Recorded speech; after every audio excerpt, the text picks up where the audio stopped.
سلام بچه ها. امروز اومدم تا راز بزرگی از زندگی دونالد ترامپ براتون بردارم. داستانی که امروز قراره بشنوید یکی از اسرارآمیزترین داستانهایی که تا حالا تو زندگیتون شنیدید. پس بهتون پیشنهاد میکنم حتما این داستان رو تا انتها ببینید و برای دوستانتونم بفرستید. در دل نیویورک سال هاست که یک سایه سنگین روی برج ترامپ افتاده. زمزمه هایی از تئوری های توطئه دوروبر نمای طلایی برج ترامپ میچرخه، اما هیچ کدوم به عجیبی و ترسناکی اون شایعه‌ای نیست که میگه یه اتاق مخفی توی برجه، اتاقی که میتونه مسیر تاریخ بشریت رو عوض کنه.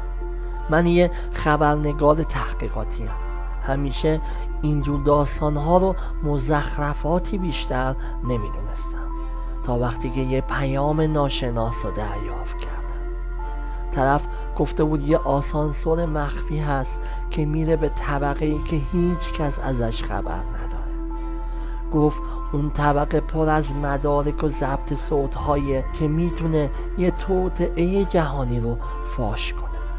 با اینکه شک داشتم اما کنجکاوی و هیجان کار خودش رو کرد. رفتم سراغ نقشه های ساختمون، اما هیچ اثری از اون طبقه یا آسانسور نبود. اون لحظه هم عصبانی بودم هم مصمم.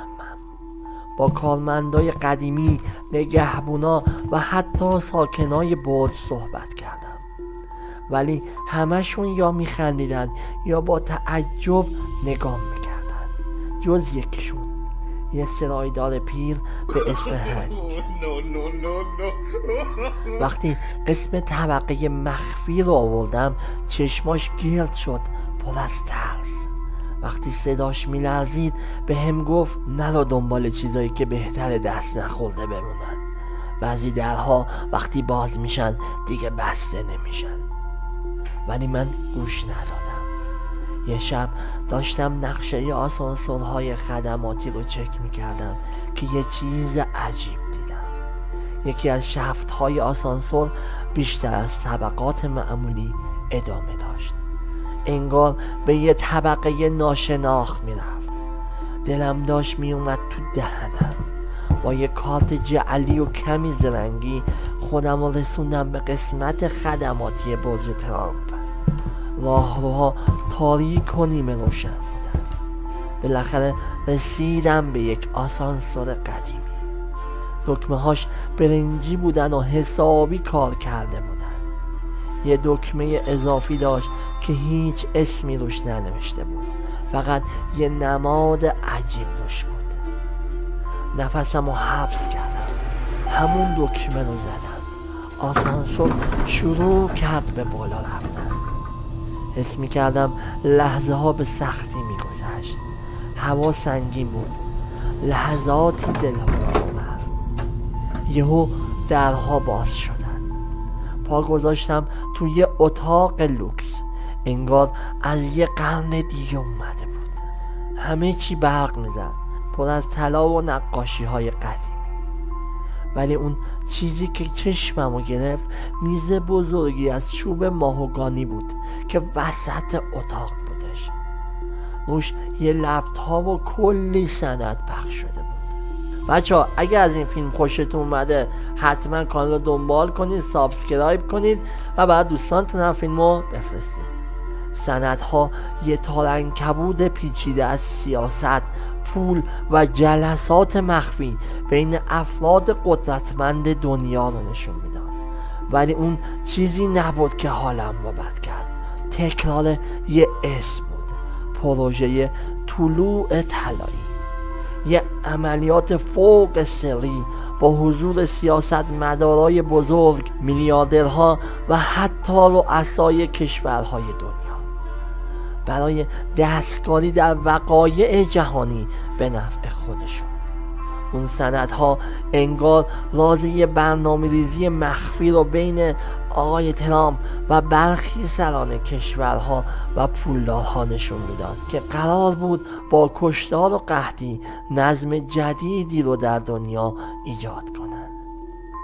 یهو با یه صدای خشخش خشکم زد. داشتم سندها رو واکاوی میکردم که با ترس برگشتم.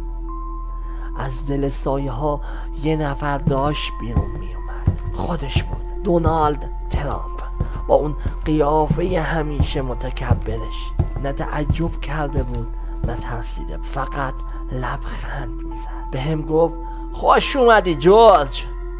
ترامپ با اون لحن پر از اعتماد به نفسش گفت میبینم که راز کوچیک منو پیدا کردی. چطور فهمیده بود که من اونجام؟ چرا گذاشته بود تا اینقدر نزدیکش بشم؟ با دست به یه صندلی اشاره کرد و گفت بشینم. اون گفت ببین یه امپراتوری بزرگ رازهای زیادی داره. اینو گفت و خودش رو به میز تکیه داد و به هم گفت این اتاق، این مدارک همش یه بازیه، بازی قدرت، کنترل و نفوذ. اما نه فقط برای من، برای یک شبکه جهانی که داره دنیا رو میچرخونه. یه سرمای عجیبی از پشت گردنم تا پایین کمرم خزیدن گرفت. همه توطئه‌ها داشت خودش رو جدی میکرد. تئوری هایی که تا دیروز باورشون نداشتم الان زنده جلوم نشسته. پرسیدم چرا دارین این کارا رو میکنین؟ با اینکه دلم آشوب بود تونستم صدامو محکم بهش نشون بدم. ترامپ لبخند زد و گفت چون یه چیزی در موردت میدونم. تو یه خبرنگار معمولی نیستی، از اونایی هستی که با حقیقت زندن، حتی اگر خطرناک باشه، و من به یه همچین آدمی نیاز دارم. هنوز حرفش تموم نشده بود که صدای قدم های اومد. بعدش چند مرد با کت و شلوار مشکی وارد اتاق شدن. صورتاشون خشک و جدی بود.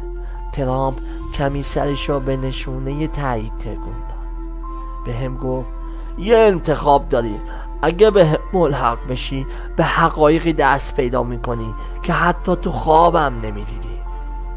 اما اگر همین الان بری هیچ کدوم از اینها اتفاق نمیافته. فقط یادت باشه دنیا اونطوری نیست که فکر میکنی. بعضی وقتا دونستن زیادی ممکنه برات گرون تموم بشه. مردای سیاه پوش منو از اون اتاق و بعدش از برج ترامپ بیرون بردن. نه اینکه بخوان خشونت کنن، ولی دستمو محکم گرفته بودن.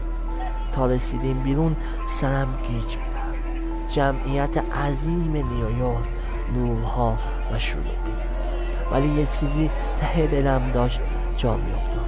من با یه چیزی خیلی بزرگتر از یه تئوری توطئه ساده روبرو شده بودم. این یه افشاگری بزرگ بود، چیزی که میتونست یا کارنامه کاریم رو بسازه